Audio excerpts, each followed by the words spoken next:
ஒரு கிரியேட்டர்ஸ்க்கும் ஸ்மால் பிஸ்னஸ்மேனுக்கும் அருண் ஐஸ்கிரீமில் இருந்து நமக்கு கிடைக்க வேண்டிய டேக் அவே என்ன? த ஃபர்ஸ்ட் வந்து don't jump in the crowded market and find the gaps to fill. அதாவது ரொம்ப ஓவர் க்ரௌடடாக இருக்கிற ஒரு காம்படிட்டிவ் மார்க்கெட்டில் அடிதடி இருக்கிற மார்க்கெட்டு, ஆக்சுவலாக அதை வந்து ரெட் ஓஷன் மார்க்கெட் அப்படின்னு சொல்லுவாங்க.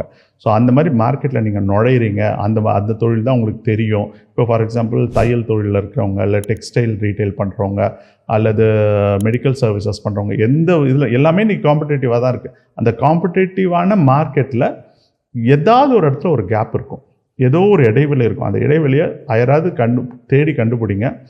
அதை கண்டுபிடிச்சி அந்த இடைவெளியை நீங்கள் நிரப்ப பாருங்கள். ஸோ அதுதான் வந்து அருண் ஐஸ்கிரீம் வந்து மிஸ்டர் சந்திரமோகன் வந்து பண்ணது.